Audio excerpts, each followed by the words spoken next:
Guyyaan ammajjii takkaa guyyaan dagatamne.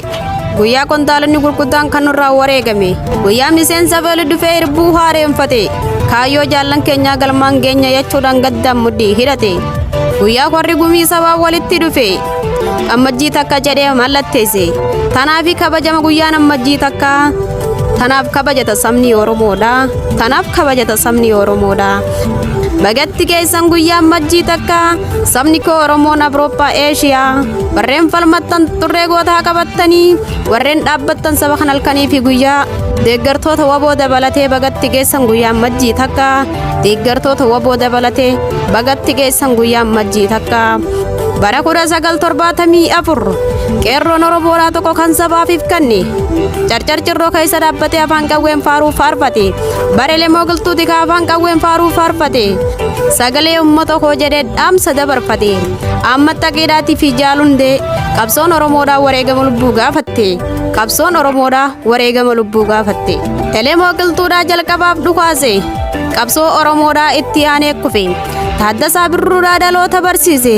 Diqaalaa Nabashaa Taaddasaa irratti xiyyeeffatte dhaloota barsiisee xurreetti akeeke ifduuban deebinee hojii agarsiise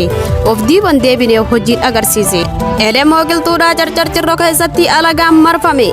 sodaateen baqanneef irratti dhukaase ofii wareegamee dhaloota ifa baase ofii wareegamee dhaloota ifa baase qaanqeen elema qabsiisoo osoo lafan bu'in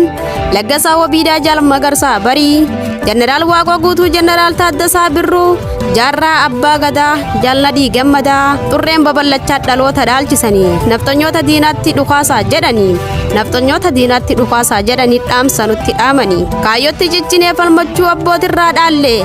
abbaan fedhee haaganuu maaltu nu galcheree abbaan fedhee haaganuu maaltu nu galcheree Diqaalaa Nabashaa nurratti wali jaartee ABO fixuudhaaf sagantaa baafatte Oromiyaa hatuudhaaf baay'ee tattaafatte Oromiyaa hatuudhaaf baay'ee tattaafatte warreen finciltanii diddaa gabrummaadha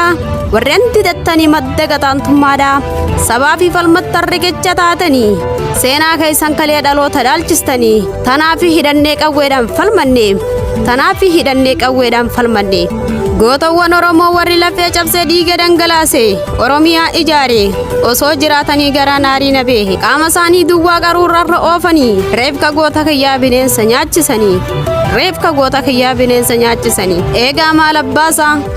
maal abbaasaa yaa gootawwan keenya qabsoof isin dhabne bilisummaa sabaatu gumaa keessan baasa warraaqtoota dhugaa aarsaa walabummaa miciraan gootummaa isin hin dagatu Oromoon gongumaa isin hin dagatu Oromoon gongumaa jaallattoota biyyaa gaachana Oromummaa seenaan keessan boonsaa yoomiyyuu moofa'u jaalalli keessa yoomiyyuu moorohu dhaloonni qubeedha akka daawwititti keessatti fillaala mee maaltu naaf furmaata yaa saba koo Oromoo yoon jabaadha jees harkuma kan koo diinaaf na laata yoon mataa sirreessa miilaatu jallata qaama kan koo guutuu walii galchuu dadhaba qaama kan koo guutuu walii galchuu dadhaba